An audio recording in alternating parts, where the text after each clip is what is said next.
sequel, but a follow-up to Murder on the Orient Express, once again starring Kenneth Branagh as Hercule Poirot, and starring a big cast of a bunch of different people. In this movie, Hercule Poirot is invited onto this boat. There's this celebration of this wedding that has just happened. Armie Hammer and Gal Gadot just got married. But he quickly realizes he's not on this ship necessarily for the festivities.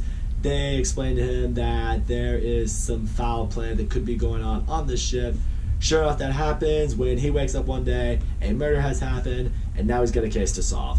And everyone on this ship is a suspect. I absolutely fucking love mystery movies. I love a really good one where you feel like you're on the investigation with the protagonist and you're looking at all these different clues.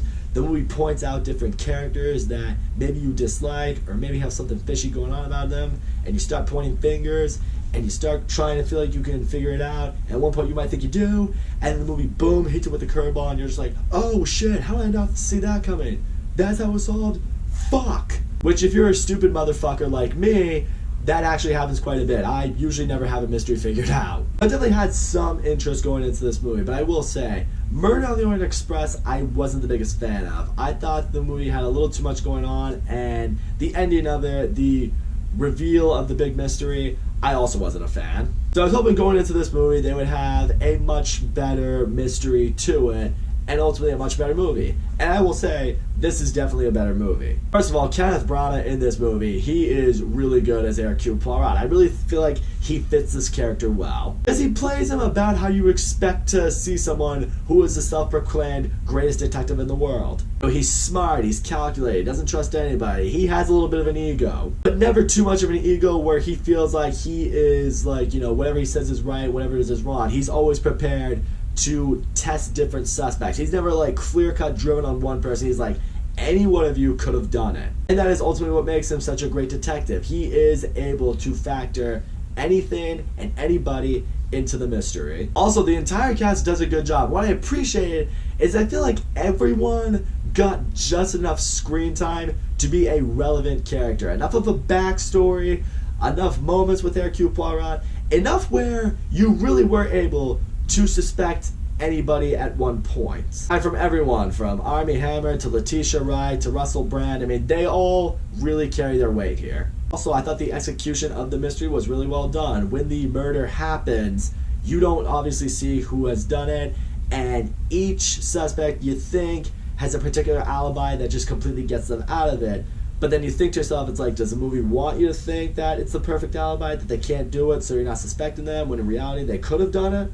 And I will say, the unveiling of the mystery in the very end, I actually thought was really good for the movie because I was not expecting it whatsoever. I can't speak for everybody on that, but for me, I thought it was a really clever twist to the mystery that really worked for the movie. I will say this though, if there is a flaw that I have with Death on the Nile, it is the flaw that I have with a lot of mystery movies that unfortunately a lot of mystery movies suffer from. It's replay value. When you go into a mystery movie for the first time and you have no idea what the outcome is, it makes it a lot more fun, it's a lot more engaging. But as soon as that mystery is solved, you can't really go back into that movie and experience the same magic because you know exactly what's going to happen. So therefore, it doesn't really feel necessary to see the movie again. I look back on some of the best mysteries that I've seen in the last few years, like The Hateful Eight and Knives Out and Searching. They all had something really great about them beyond the mystery that gave them replay value, whether it was a great script or really great characters or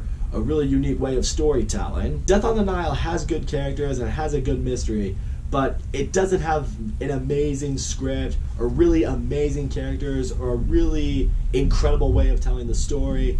It's just what it is. It's a solid mystery movie, and that's all it needed to be. So all in all, as I mentioned, Death on the Nile is a well-executed mystery movie, and if that's what you're looking for, that's what you're going to get here. Kenneth Branagh is great as Hercule Poirot. The rest of the supporting cast all do a great job here. The movie does a really good job at really making each character stand out in a way they need to get you to either suspect them or clear them. Was engaged with this movie the whole time. I really like the execution of how the reveal of the mystery was. It doesn't have the replay value that I hope for with every movie, but it did have a solid mystery that was worth watching one time. And in the end, this movie was certainly worth a watch, and I was glad I went along for the ride for it. That's all I gotta say, guys. Thank you so much for watching my video, and as always, don't forget to leave a comment, like, subscribe, and I will see you all next time.